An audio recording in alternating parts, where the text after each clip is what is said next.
నూతనంగా ఏర్పాటైనటువంటి పోలవరం జిల్లాకి జిల్లా కలెక్టర్గా బాధ్యతలు స్వీకరించారు.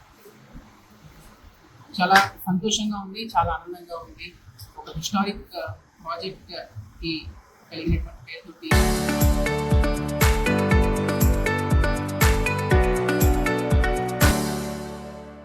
క్రియేట్ చేసినటువంటి డిస్ట్రిక్ట్లో చాలా ఛాలెంజెస్ ఉన్నాయి. అలాగే దాంతోపాటు చాలా ఆపర్చునిటీస్ కూడా ఉన్నాయి. సో కొత్త జిల్లా కాబట్టి చాలా సమస్యలు కూడా మనకి డెఫినెట్గా ఉంటాయి. బట్ తప్పనిసరిగా ప్రభుత్వంలో ఉన్నటువంటి అధికారులందరితో కూడా కోఆర్డినేట్ చేసుకుంటాం, అలాగే ప్రజాప్రతినిధులతో కూడా కోఆర్డినేట్ చేసుకుంటాం. మనకు ఉన్నటువంటి జిల్లాలో ఉన్నటువంటి యూనిక్ సమస్యలన్నింటినీ కూడా సాల్వ్ చేయడం కోసం తప్పనిసరిగా ప్రయత్నిస్తామని చెప్పి తెలియజేస్తా ఉన్నాను. అలాగే గౌరవ ముఖ్యమంత్రి గారు చెప్పేటటువంటి పీపుల్స్ ఫస్ట్ నినాదంతో కొత్తగా ఏర్పడినటువంటి ఈ జిల్లాలో ప్రతి ఒక్కరం కూడా ప్రజా శ్రేయస్సు కోసం, అలాగే ప్రజల యొక్క సమస్యలు పరిష్కరించడం కోసము పనిచేస్తామని చెప్పి తెలియజేస్తాము.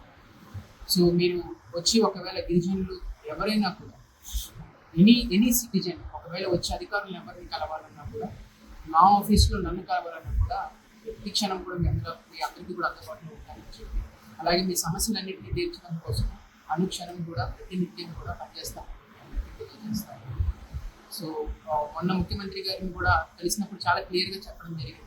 సో గిరిజనుల ఆకాంక్ష మేరకు క్రియేట్ చేసినటువంటి ప్రత్యేకమైనటువంటి జిల్లా రంపచోడవరం, చిత్తూరు గిరిజనుల ఆకాంక్షలు క్రియేట్ చేసిన జిల్లాలో చాలా ఛాలెంజెస్ ఉన్నాయని కూడా చెప్పారు.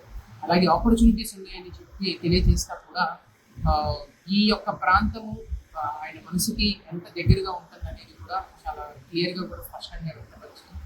సో డెఫినెట్గా గవర్నమెంట్ యొక్క సపోర్ట్ తోటి ఉన్నటువంటి ఛాలెంజెస్ అన్నింటినీ కూడా ఓవర్కమ్ చేస్తా ఒక కొత్త శకానికి నాంది పలుకుతామని చెప్పి మీ అందరికీ తెలియజేస్తున్నాం. ఈ యొక్క ప్రయాణంలో ప్రతి ఒక్కరి సపోర్ట్, స్టేక్ హోల్డర్స్, అధికారుల నుంచి, ప్రజాప్రతినిధుల నుంచి, ప్రజల నుంచి, ఎన్జిఓస్ నుంచి, అండ్ మరీ ముఖ్యంగా మీడియా మిత్రులు, అలాగే మీడియా ప్రతినిధులు అందరి దగ్గర నుంచి కూడా సహాయ సహకారాలు కోరుతా ఉన్నారు. సో మీ అందరి యొక్క సహాయ సహకారాలతో జిల్లాని ముందుకి తీసుకువెళ్ళడానికి అందరం కూడా ప్రయత్నిస్తామని చెప్పి తెలియజేస్తున్నాం.